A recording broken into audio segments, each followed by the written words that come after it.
Assalamualaikum warahmatullahi wabarakatuh. Om Swastiastu, Namo Buddhaya, Salam Kebajikan. Jumpa lagi bersama channel Jagat Mataram Official. Salam NKRI, harga mati Nusantara milik kita. Teman-temanku sekalian, pada kesempatan kali ini saya akan menampilkan sebuah video atau lebih tepatnya sebuah rekaman di mana Teuku Muda Polri berbicara lagi dengan salah seorang oknum Habib. Yang terpenting pembicaraan perlu kita ketahui, perlu kita pahami, dan pada akhirnya beliau ini menyampaikan hal-hal yang saya kira sangat penting untuk kita ketahui, sangat penting kita pelajari, sangat penting kita simak bersama.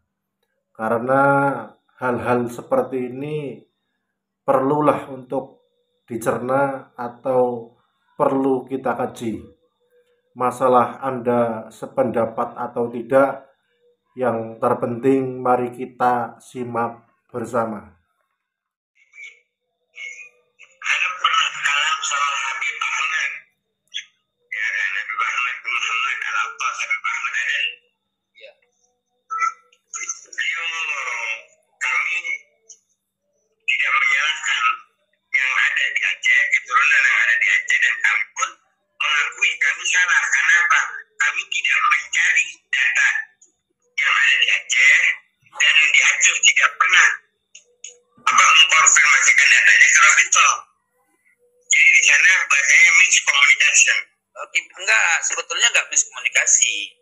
Dulu waktu saya di Gabus, ya, ketika saya ditanya tentang Sada, ya kan, terus saya bilang saya keturunan Sayyid, tapi saya nggak tahu marganya, kan gitu dulu. Nah, akhirnya saya bilang, Santi, saya akan pulang ke Aceh, saya bawa manuskrip, kan gitu, ya kan. Lalu saya pulang ke Aceh beberapa tahun kemudian, saya ambil fotokopi manuskrip yang ada pada keluarga kami, kan. Lalu saya bawa ke Gabus, ya kan. Kiai Nana juga melihat, gitu loh. Nah, sampai pada saat itu saya diajak ke Alidin, ya kan, untuk memverifikasi. Ternyata, ya kan, catatan tersebut tidak pernah diberikan satu jawaban tanpa ada bentuk satu penelitian.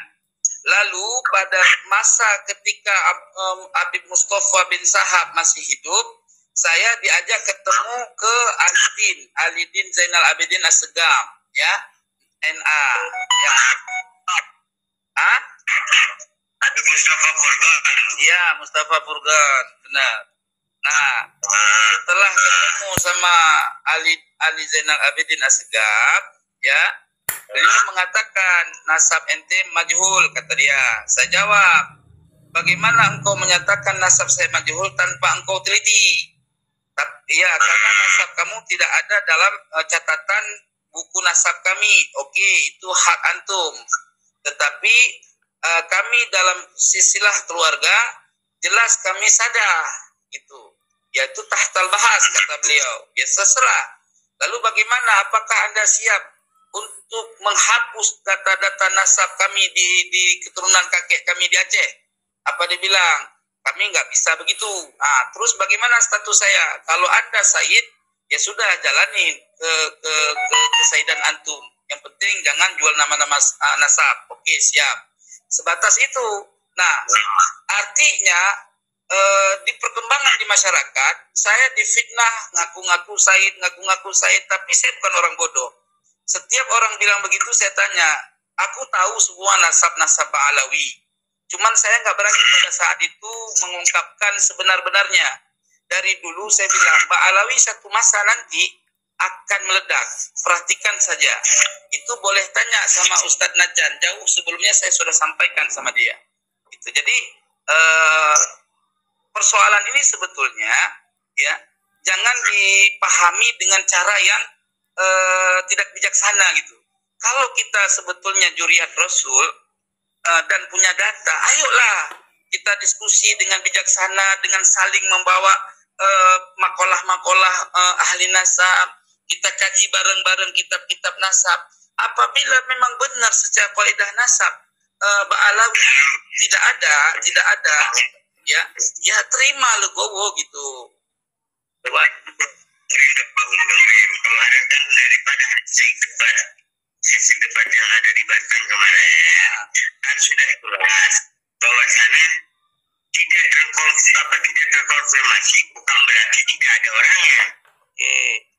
Itu kan jawaban dari saya kan nggak dikasih kesempatan, dipotong. Saya sendiri ngelawan diskusi berapa banyak orang. Sekarang gini, tidak terkonfirmasi artinya tidak menyebutkan nama bukan berarti tidak ada. Begitu kan bahasanya kan?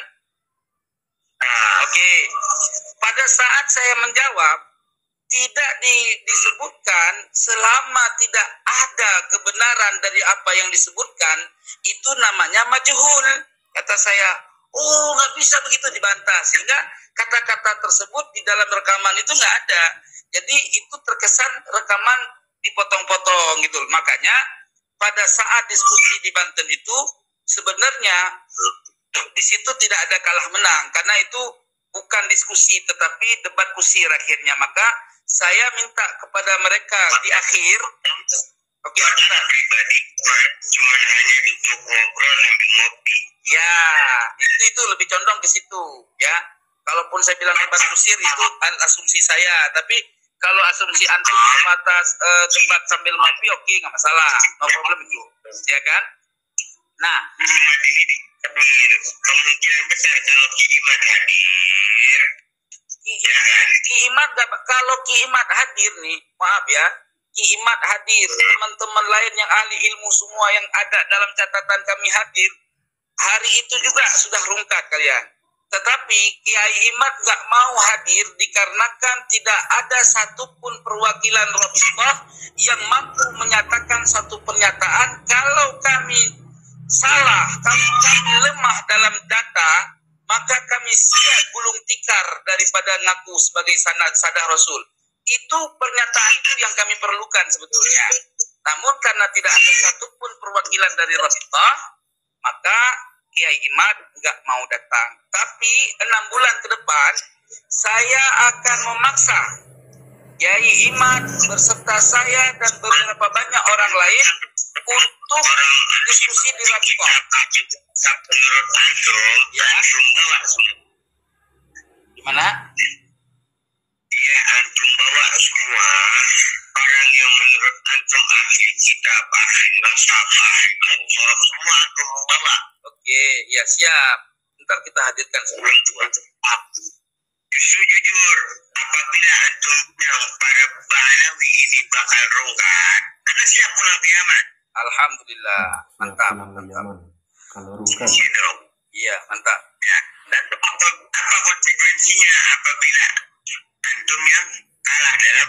Ya, konsekuensi kami kan sudah jelas. Apabila kami dalam istilah diskusi ilmiah data kami lemah dan tidak terverifikasi kebenaran dari data kami, pertama, saya secara pribadi dan saya akan mengajak Kiai Imad untuk islah dan syahadat atas tuduhan itu. Asyhadu an la ilaha illallah wa asyhadu anna Muhammadar Rasulullah. Satu. Kedua, kami sebentar. Kedua, kami akan mengadakan kenduri, kalau bahasa Aceh itu kenduri atau tasyakuran besar untuk minta maaf ya kepada semua habaib yang ada di seluruh dunia, bahkan secara terbuka, walaupun mereka nggak hadir, khususnya yang hadir bahkan yang tidak hadir disiarkan secara media.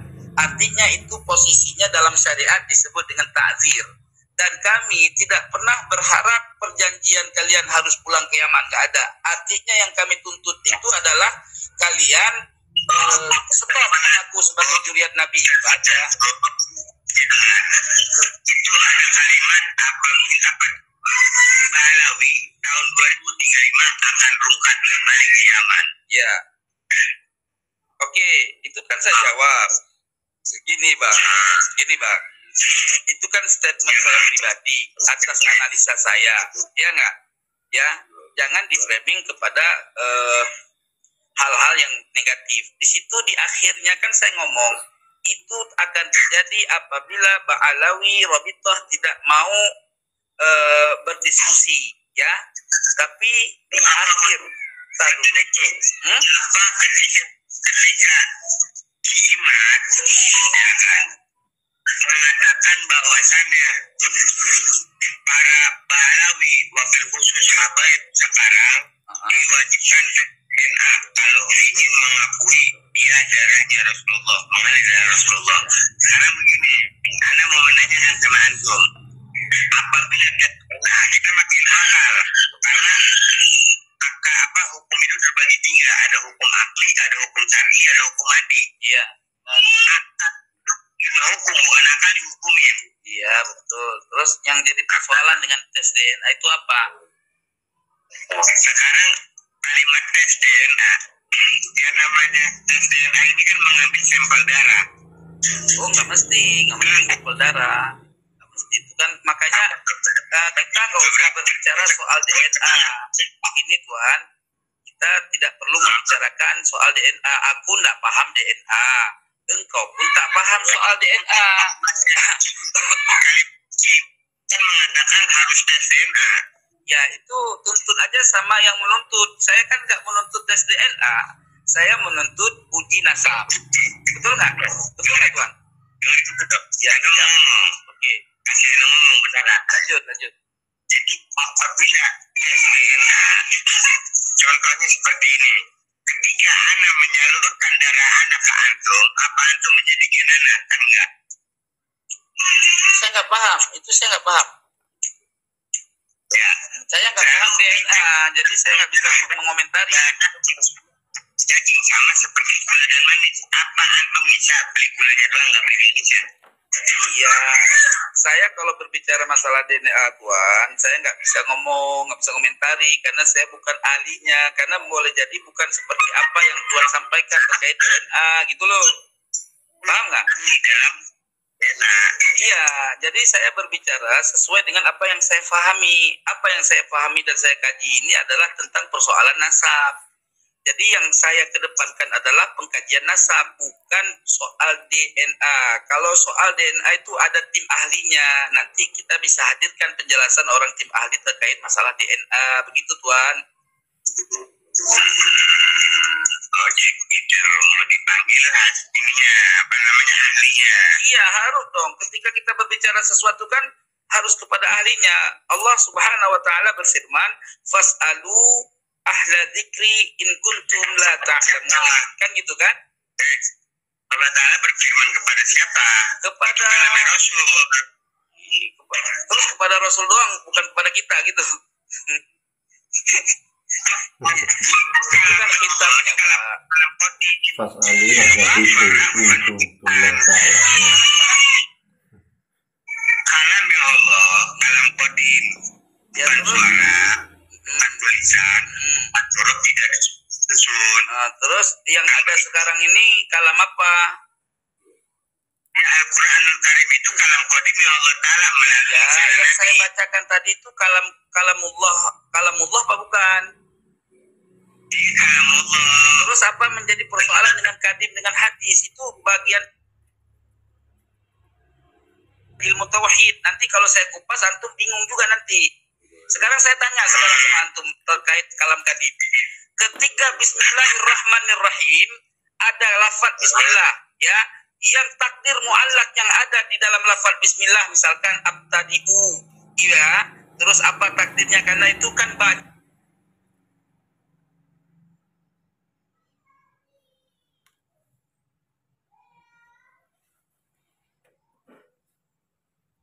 Kalau di Irak itu ada dua macam ba. Ada baknya ba zaidah, ada baknya ba asliyah. Nah, kalau di Irak dia dengan ba yang mempunyai mu'alak, yang mempunyai ta'aluk, di dalamnya itu ada takdirnya abtadi'u. Apakah abtadi'u itu adalah min kalamillah kadim atau hadis atau bukan kalamullah? Coba jawab. Gimana? Ya. Gini aja yang singkat aja sekali pertanyaan. Segala sesuatu di dalam Al-Quran yang ditakdirkan, yang muqaddarah, yang tidak terlihat lafadznya, tapi itu Quran berhajat tarkibnya dengan kalimat yang muqaddarah. Apakah kalimat yang muqaddarah itu adalah termaksud minal Quran atau tidak? Coba jawab. Minal Quran. Loh, kalau minal Quran berarti Quran berhajat kepada sesuatu yang diciptakan oleh manusia kan? Karena kan takdir itu yang menemukan orang ahli lahu. Ya kan? Berarti Quran itu butuh kepada takdir itu kan? Nah, kalau begitu Quran itu tidak terjadi tarak. Gimana bicara Quran itu baginda Rasul. Iya, antum berbicara ke baginda Rasul. Ketika saya tanya, ketika Iqra bismi rabbikal ladzi khalaq, itu kayak batu turun kepada Nabi berhuruf berbunyi bersuara enggak? Nabi bersuara. Oh, jadi yang tidak berhuruf, tidak berbunyi, tidak bersuara itu bagaimana idraknya? Coba. Iya, bagaimana kita mengetahui berarti kalam yang ada di Al-Quran ini kalamnya Nabi, bukan kalam Allah dong? Jadi Quran itu kalam Allah. Bagaimana kalam Allah? Tadi kamu bilang kalam Allah itu tidak berhuruf, tidak berbunyi, tidak bersuara, tidak ada mahal i'rab. Sedangkan sekarang Al-Quran itu ada bunyi, ada suhu, ada tulisan, ada tarkib kalimat, ada mahal i'rab. Berarti itu bukan kalam Allah dong, sebab kalam Allah kan tidak berhuruf, tidak berbunyi, ya kan? Oh, berarti Quran itu makhluk dong. Berarti Quran itu makhluk dong, nggak murni lagi seperti kalam Allah dong. Iya, berarti kalau begitu Quran itu makhluk dong, bukan kalam Allah lagi dong. Kalau bicara Quran makhluk, belum mungkin semua. Oh, yang ada di udah, ente udah nggak usah bahas itu murtad ente. Udah salah. Udah bukan ahlinya dah, bagian-bagian kalam kadim itu nggak paham. Udah, kita kembali ke persoalan dulu. Jadi apa yang membuat sampaian itu ya meyakini bahwa sampaian itu sebagai sadatul rasul, sedangkan data nggak ada gitu. Di dalam riwayat Sayyidina Abu Bakar. Ya, riwayat itu kan apapun ceritanya, riwayat yang antum sampaikan tidak memverifikasi Ubaidillah kan? Dengerin dulu dong. Lanjut. Dengerin dulu. Ya, lanjut. Santai ya. Sayyidina Abu Bakar ketika itu sudah lelah, lalu beliau beristirahat di pangkuan daripada Rasulullah SAW. Ya. Yang jadi waktu itu seekor ular memantuk daripada kakinya Sayyidina Abu Ya, Bakar. udah. Di gua itu kan, kejadian di gua ya. Oke. Buktikan bahwa itu ular sakit hatinya salah sama Sayyidina Abu Bakar bahwasannya sudah menghalangi pandangan ular tersebut untuk memandang wajah Rasulullah SAW. Terus? Diskusikan dengan bagaimana apabila kita cari ular kobra, kalau memang itu syahada atau tidak, kalau memang itu keturunan Rasulullah atau bukan, silakan para ular kobra 10 lah. Itu haram, itu membinasakan. Itu secara hukum fikih nggak ada cara membuktikan prosedur nasab itu dengan ngetes pakai ular, nggak ada. Kalaupun pernah kejadian, sekarang Iman aja bikin kita baru yang mengambil daripada jangan diputar tuh menurut pemahaman Wahabi.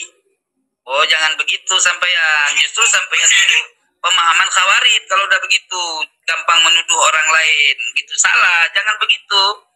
Jangan Anda terobsesi bahwa setiap karya orang itu dia menyontek dari karya orang lain. Itu salah. Anda sudah berburuk sangka. Di situ adalah letak bahwa Anda ini diragukan kesadaran sampean keturunan seorang Rasulullah, keturunan tar dulu. Keturunan sebagai keturunan dari zuriat Rasulullah itu ternafi akhlak buruk, husnuzon yang ada di dalam hati mereka. Tidak ada suudzon, nggak ada.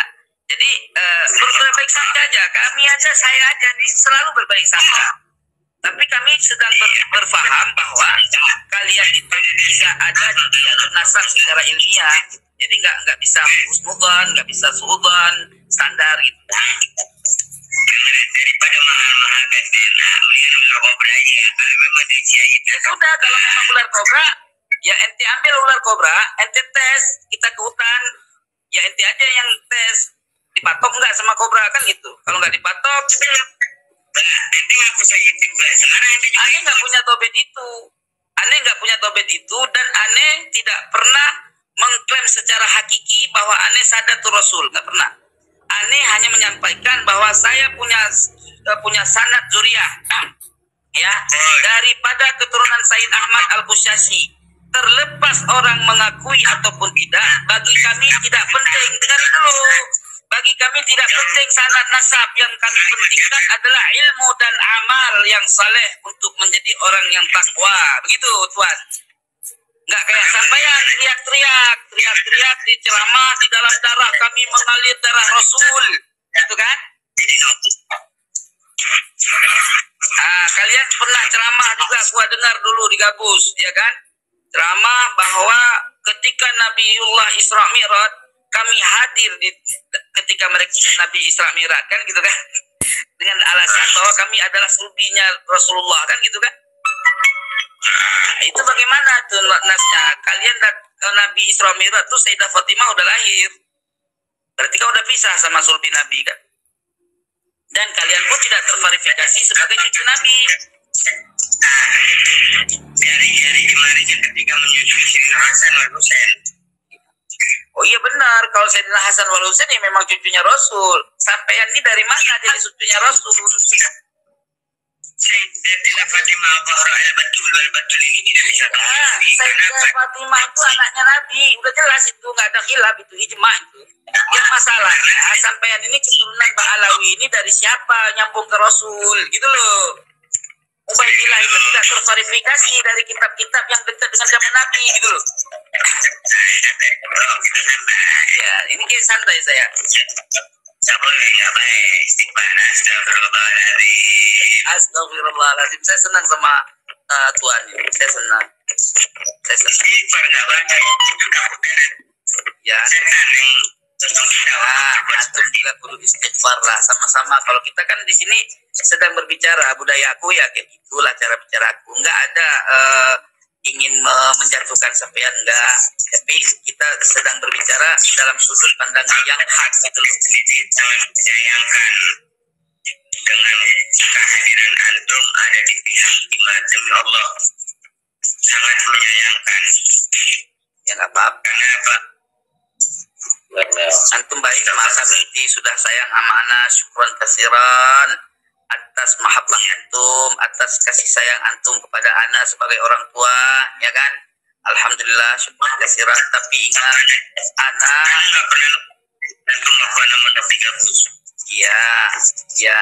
Jadi ana terus terang aja, ana tidak akan berhenti untuk memperkuat guna jelasnya nasab Ba'alawi apapun ceritanya, agar kemudian hari nanti bila nasab Ba'alawi ini sahih, maka sampai hari zaman ini berakhir tentang penelitian nasab Ba'alawi gitu loh.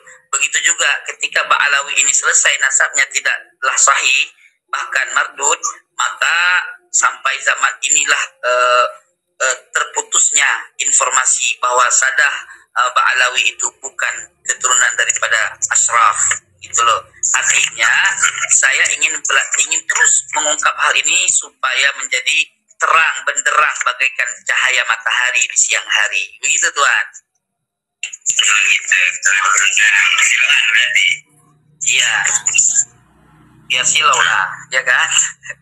Jadi ngomong-ngomong, tinggal di mana sekarang antum? Tinggal di tempat secukupnya. Oh, alhamdulillah.